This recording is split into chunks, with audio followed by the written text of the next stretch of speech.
ஒரு சிறிய கிராமம் இருந்தது. அதன் பெயர் மருதமலைப்பட்டி. அந்த கிராமம் மிகவும் அமைதியானது. ஆனால் அந்த கிராமத்துக்கு அருகே ஒரு பழைய வீடு இருந்தது.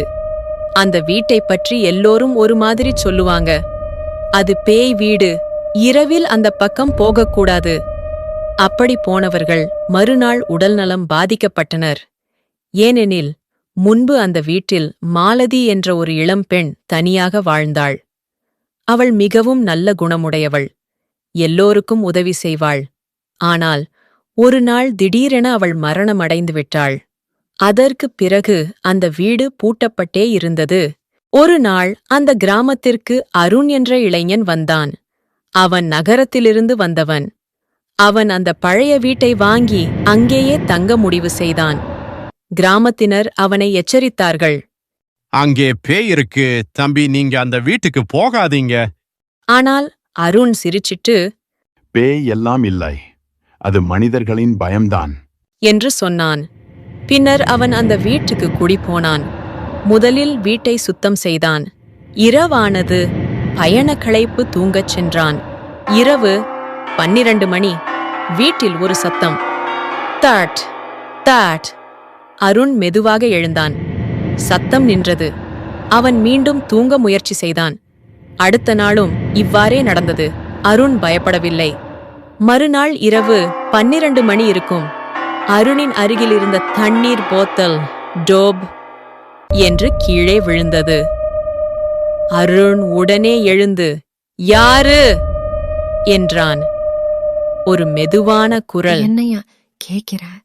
அருண் அதிர்ச்சியடைந்தான். ஆனாலும் ஓடவில்லை. யார் நீ என்று கேட்டான். மெல்ல ஒரு உருவம் தெரிந்தது. அருண் சற்று பயந்தான். அது மாலதி.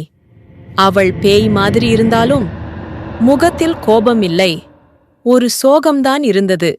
யார் நீ? நான் இந்த வீட்டில் வாழ்ந்த மாலதி. எனக்கு ஒரு ஆசை, அது நிறைவேறவில்லை. அப்படியா? அது என்ன?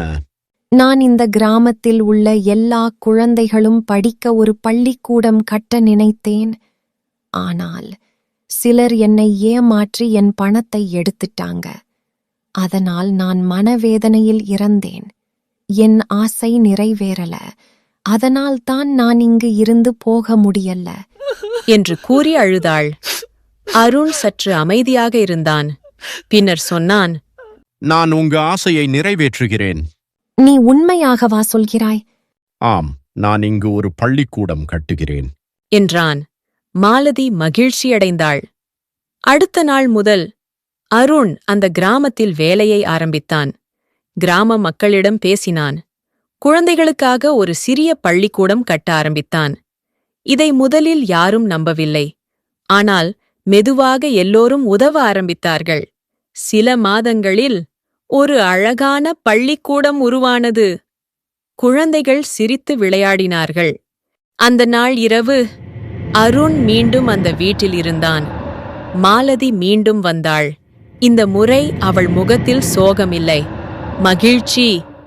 நன்றி அருண், என் ஆசை நிறைவேறியது. இப்போது நான் அமைதியாக போக முடியும் என்று கூறி அவள் மெதுவாக மறைந்தாள். அந்த வீட்டில் இனி எந்த சத்தமும் இல்லை, பேய் பயமும் இல்லை. அந்த கிராமம் அன்றிலிருந்து அந்த வீட்டை பேய் வீடு என்று அழைக்கவில்லை. அது நல்ல மனதின் வீடு என்று சொன்னார்கள். நல்ல மனது இருந்தால் பயம் கூட எம்மை பாதிக்காது. பயம் பெரும்பாலும் உண்மையல்ல, அது நம்முடைய மனது உருவாக்கியது. நண்பர்களே, இன்று கதை இங்கே முடிந்தது.